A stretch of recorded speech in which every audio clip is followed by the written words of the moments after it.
How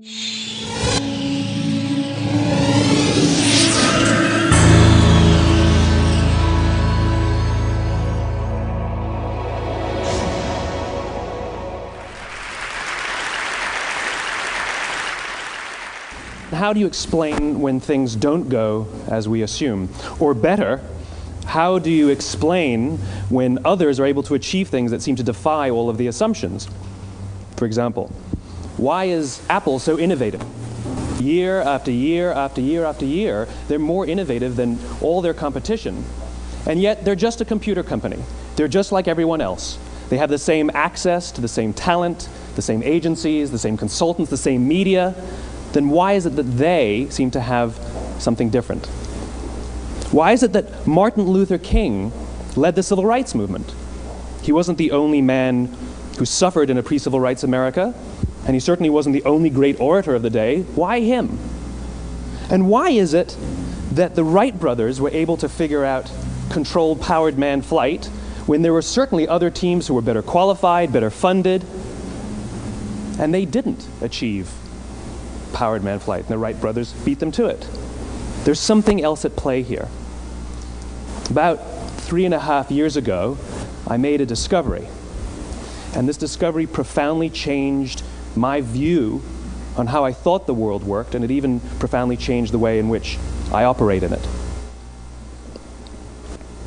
As it turns out, there's a pattern. As it turns out, all the great and inspiring leaders and organizations in the world, whether it's Apple or Martin Luther King or the Wright brothers, they all think, act, and communicate the exact same way, and it's the complete opposite to everyone else. All I did was codify it. And it's probably the world's simplest idea. I call it the golden circle.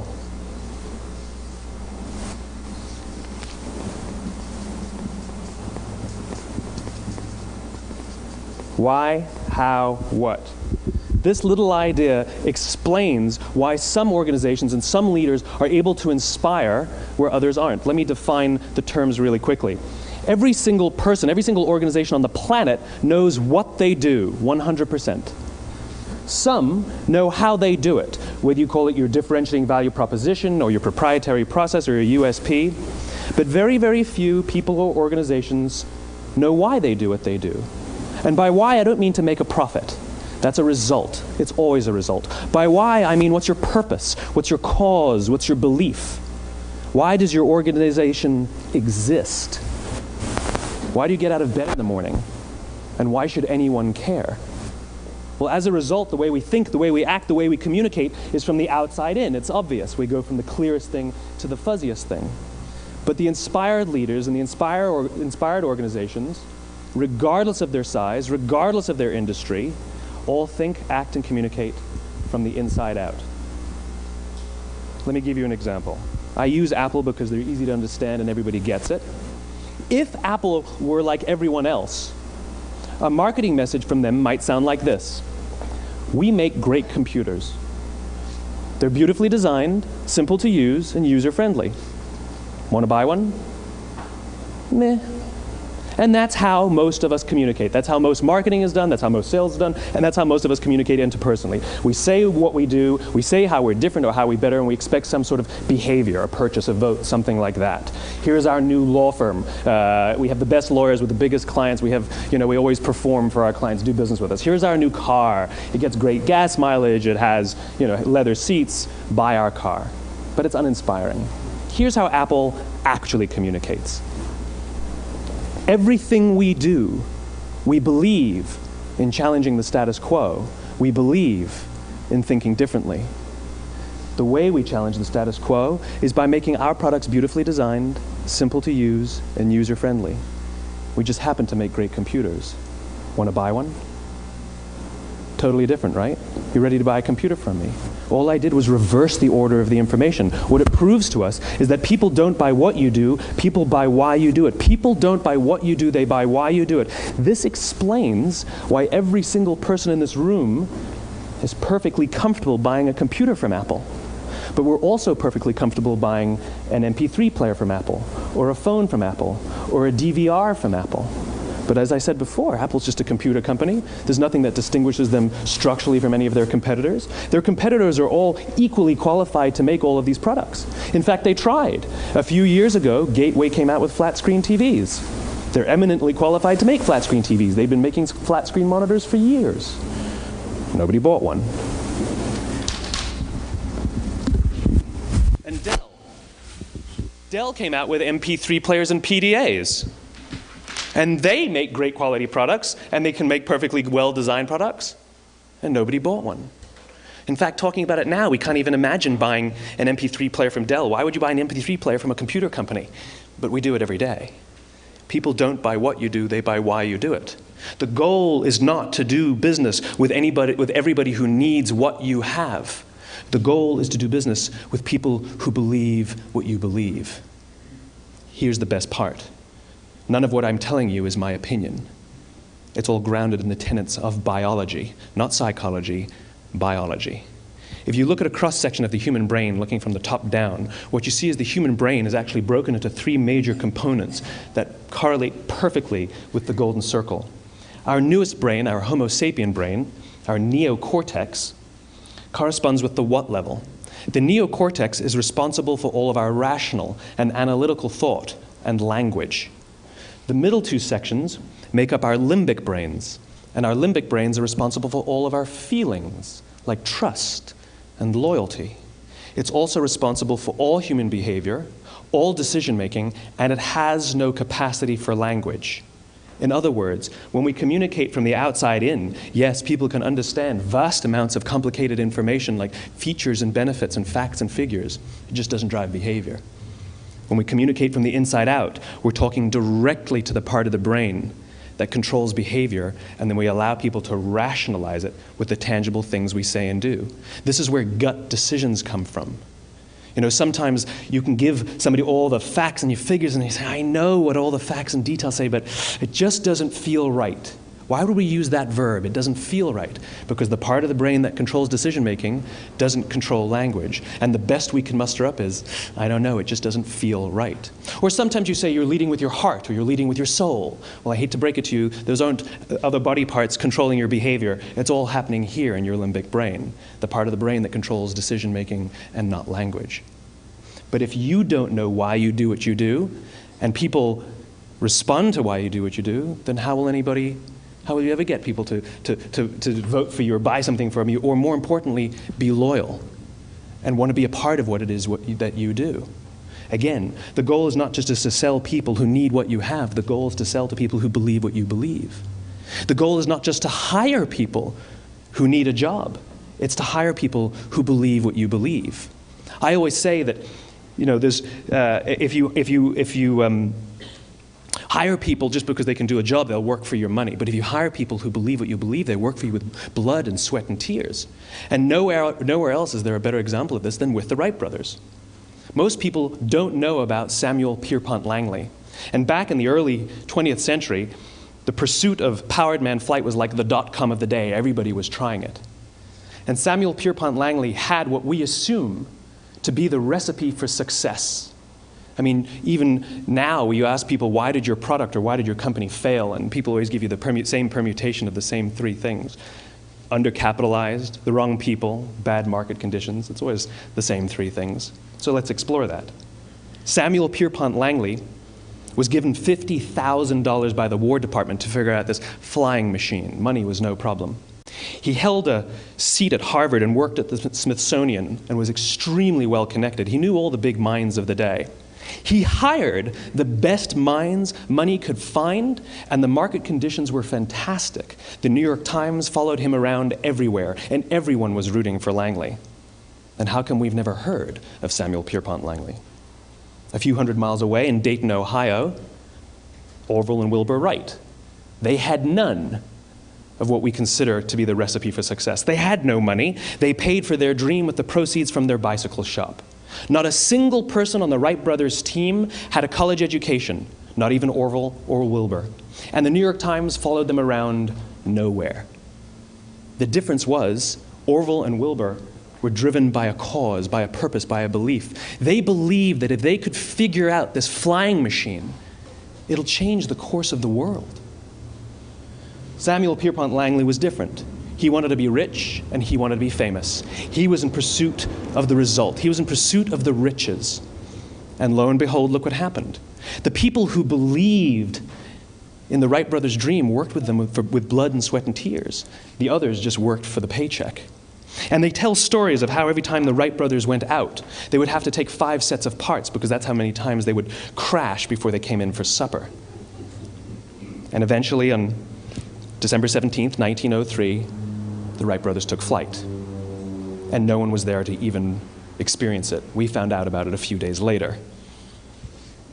And further proof that Langley was motivated by the wrong thing, the day the Wright brothers took flight, he quit.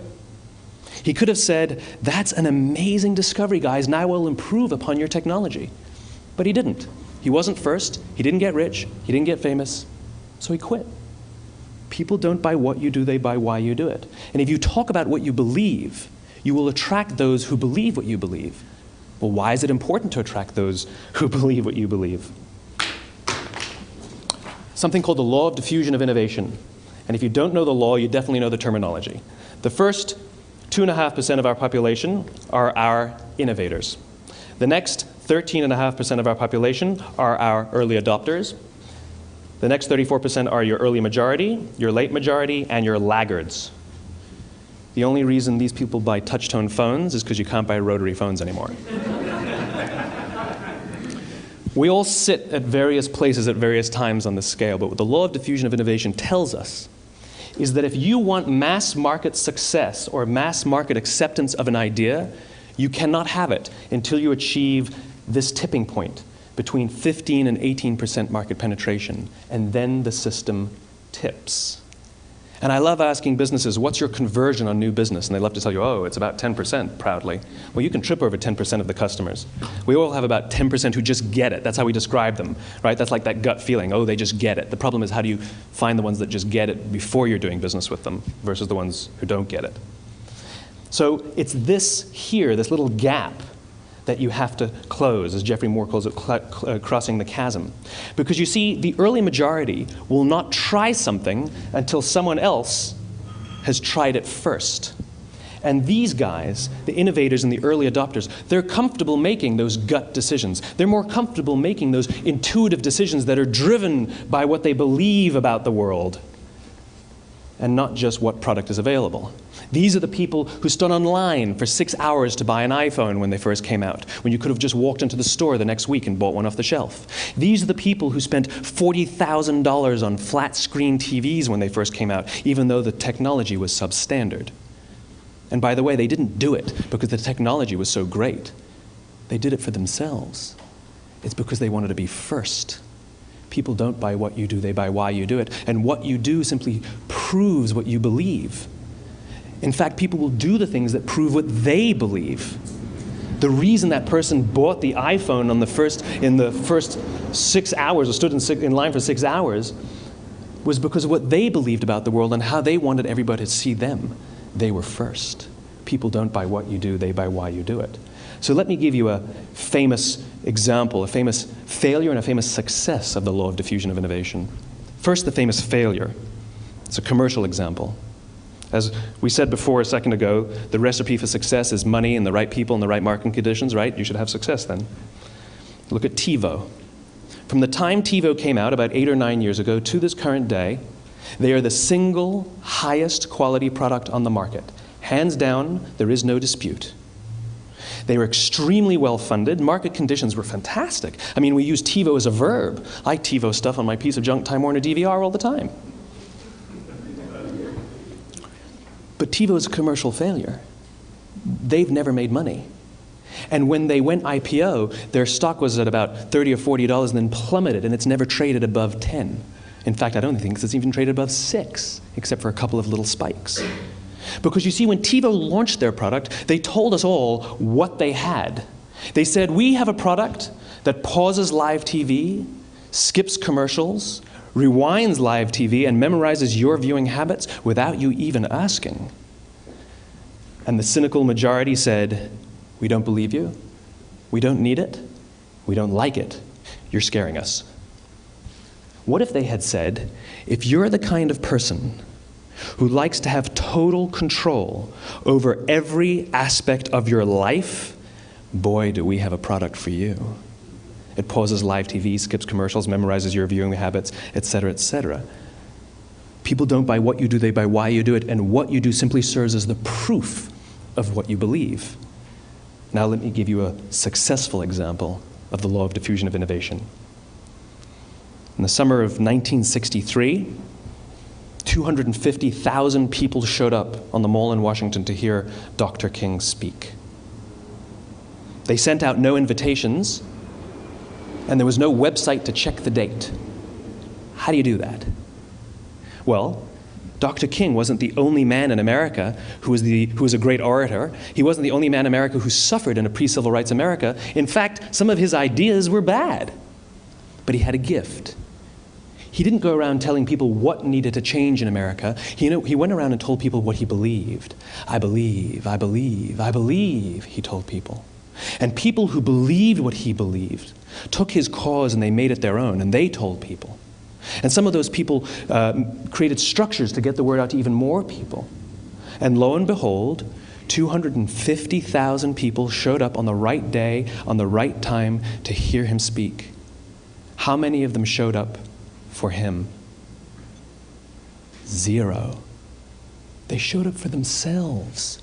It's what they believed about America that got them to travel on a bus for 8 hours to stand in the sun in Washington in the middle of August. It's what they believed, and it wasn't about black versus white. 25% of the audience was white. Dr. King believed that there are 2 types of laws in this world, those that are made by a higher authority and those that are made by man. And not until all the laws that are made by man are consistent with the laws that are made by the higher authority will we live in a just world. It just so happens that the civil rights movement was the perfect thing to help him bring his cause to life. We followed him not for him, but for ourselves. And by the way, he gave the I have a dream speech, not the I have a plan speech.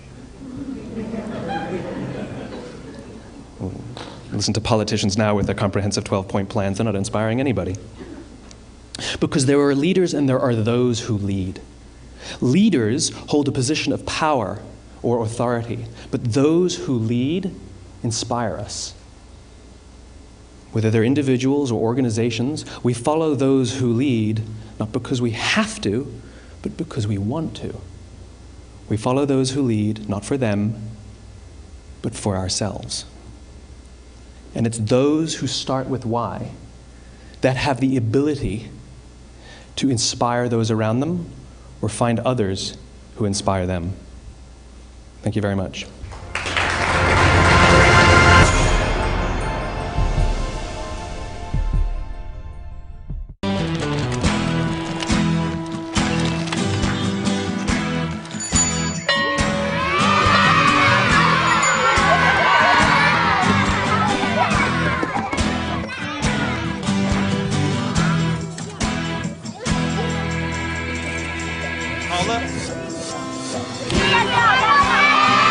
Sharing.